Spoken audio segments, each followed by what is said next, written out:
ভিডিওটা মূলত বাবাধামে পুজো দিতে গিয়ে করছিলাম। তো বিশেষ কিছু তো এখানে দেখাতে পারছি না, কারণ কি পুজো টুজো দিতে গিয়ে মোবাইল বার করতেও পারছিলাম না, আর ভেতরে এত ভিড় মোবাইল নিয়ে যাওয়া সম্ভব না। তো যতটুকু পেরেছি দেখো।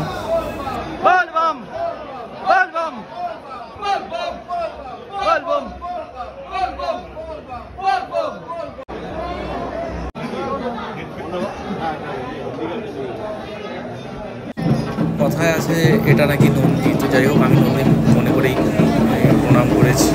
আর দেখতেও খুব সুন্দর, আর কাউকে কিছু করেও না, ভেবে নাও এটাই নন্দী আর কি, কিন্তু নন্দীর অ্যাকচুয়াল সাইজ আরও বড় হয়। তো আমাদের পুজো শেষ, তাতাইকে দেখো মাথায় ফুল টুল দিয়ে কী অবস্থা। এখন আমরা পঞ্চবটির উদ্দেশ্যে যাচ্ছি, রাস্তাটা দেখো জাস্ট অসম।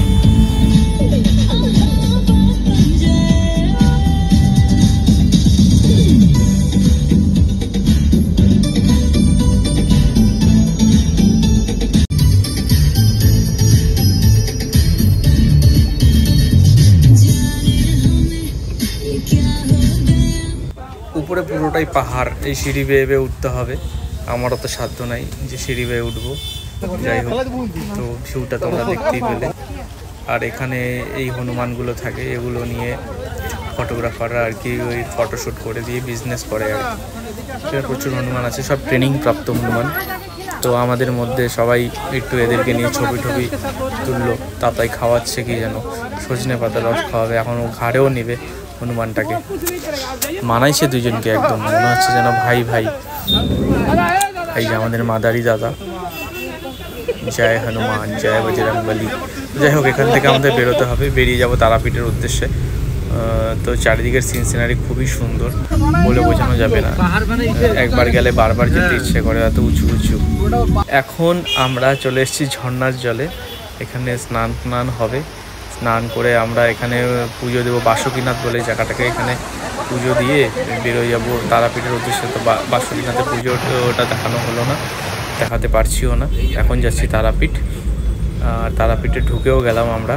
তারাপীঠে ঢুকতে ঢুকতে মোটামুটি রাতও হয়ে গেছিলো। ওখানে রাত্রিবেলা আমরা লাইনে দাঁড়িয়ে পুজো টুজো দিলাম আর কি।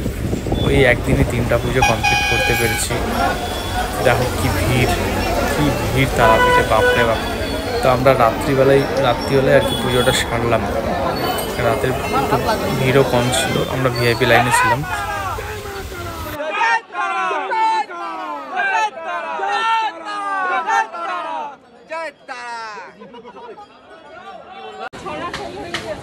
পরের দিন সকালবেলা একটু মন্দির দর্শন করলাম, মায়ের মন্দির দর্শন করলাম। মন্দিরে অনেকক্ষণ ছিলাম, একটু লাইভ ভিডিও করলাম, কিছু প্রসাদ কেনাকাটা করলাম। তারপরে মন্দির থেকে সোজা ময়নাগুড়ির উদ্দেশ্যে আমাদের যাত্রা শুরু। তো বাজারটা একটু ঘুরতে ঘুরতে খুব ভালো লাগলো আর কি। বাজারটা তোমরাও দেখো কি ভিড়, নর্মালি এরকম ভিড়, শ্রাবণ মাসে আরও কি ভিড় হবে বুঝতেই পারছো। ঠিক আছে,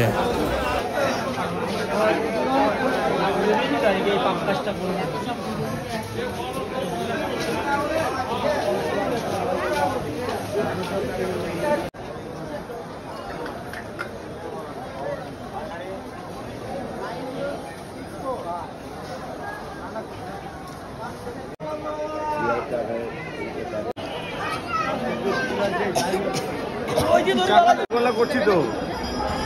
তোমরা কোথায়? আচ্ছা দাঁড়া, আমি তোমাকে